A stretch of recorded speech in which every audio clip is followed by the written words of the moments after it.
quando a gente fala do imposto de renda, a gente tem algumas legislações que tratam dele desde lá 1988, tivemos decretos posteriores, algumas regulamentações, mas hoje, né, o cenário que a gente tem ali muito forte, de mais clareza de tudo, é o RIR, o Regulamento do Imposto de Renda, lá de 2018, né? Durante muito tempo ali a gente viveu sobre o RIR 99, então o Regulamento do Imposto de Renda de 1999, e aí em 2018 foi revogado, totalmente reescrito ali, adaptado, né? Juntou tudo que tinha de legislação e trouxe para a gente. Para nós falarmos sobre IR no adiantamento salarial, a gente tem que ir lá para o artigo 688. Para quem nunca abriu o RIR, né, não conhece o regulamento, é o decreto 9.580, lá de 2018. Ele é um decreto extensíssimo, né? A gente não para ler um decreto desse tamanho, até porque também tem ele, como se trata de um regulamento do imposto de renda, o imposto de renda ele tem assunto de diversas áreas, né? Então ele é um decreto que você vai passar ali, você vai descobrir coisas que talvez você nem soubesse de outras áreas. Então a gente consulta ele. Ele não é um decreto que você lê de ponta a ponta, tá? Ele é um decreto que você consulta. Então a gente vai lá e procura o que a gente precisa identificar. Quando a gente fala de IR no adiantamento, está lá no artigo 678. E ele começa trazendo assim para a gente: o adiantamento de rendimentos correspondentes a determinado mês não ficará sujeito à retenção, desde que os rendimentos sejam integralmente pagos no mês a que se referem, momento em que serão efetuados o cálculo e a retenção do imposto sobre o total de rendimentos pagos no mês. Então, o artigo 678 começa a falar, olha, adiantamento não tem IR. Porém, né, como eu gosto muito de reforçar sempre, todas as palavras de uma lei são lei. Então, eu não posso ler só um trecho dela e chegar a uma conclusão.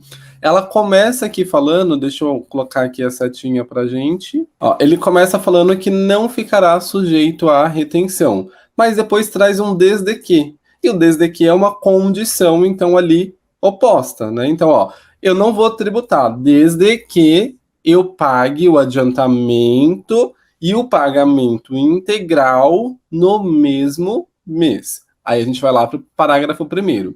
Se o adiantamento referir-se a rendimentos que não sejam integralmente pagos no mês a que se referirem, o imposto sobre a renda será calculado de imediato sobre esse adiantamento, ressalvado o adiantamento que se trata o artigo 700. Beleza.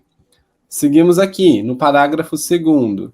Para fins de incidência de imposto sobre a renda, serão considerados adiantamentos os valores fornecidos ao beneficiário pessoa física, mesmo a título de empréstimo, quando não haja previsão cumulativa de cobrança de encargos financeiros, forma e prazo de pagamento.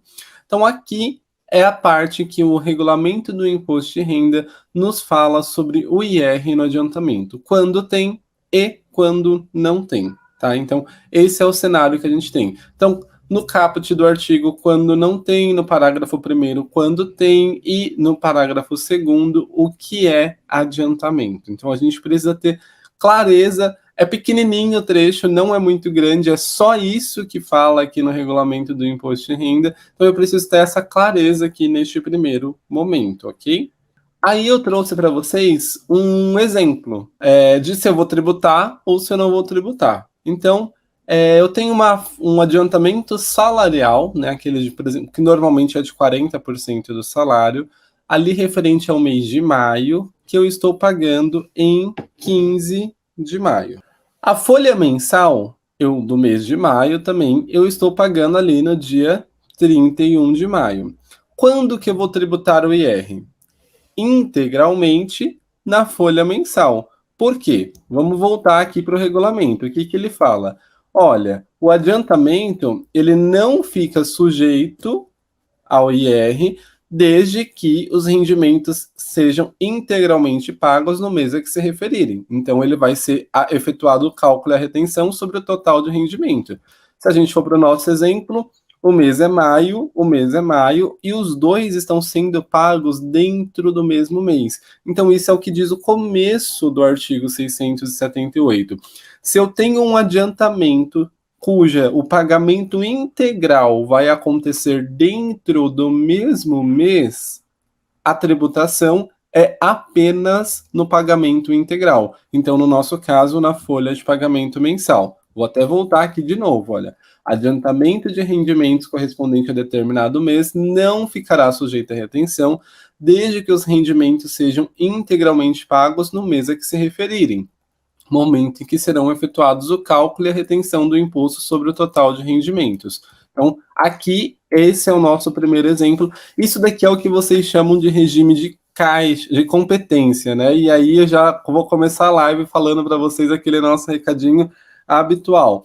Não existe regime de competência e regime de caixa quando nós falamos de folha de pagamento. Regime de competência e regime de caixa é um conceito contábil, tá? Por quê? Porque o imposto de renda, conforme o próprio regulamento do imposto de renda, ele se apura pelas datas de pagamento. Então, ainda que eu pague a minha folha de pagamento no dia 15, no dia 31, as minhas férias de junho, que comecem ali, por exemplo, no dia 1º de junho, vão ser pagas em 30 de maio. Então, eu estou pagando uma férias no mês anterior e recolhendo o IR nesta competência maio, ainda que as férias sejam de junho. Eu preciso entender esse conceito que o imposto de renda, ele nunca olha para competência, ele olha sempre para a data de pagamento. Por isso que, vejam, eu destaquei as duas datas de pagamento aqui, tá? Então, quando a gente faz essas perguntas, a gente tem que perguntar, eu pago a minha folha dentro do mês ou no mês seguinte?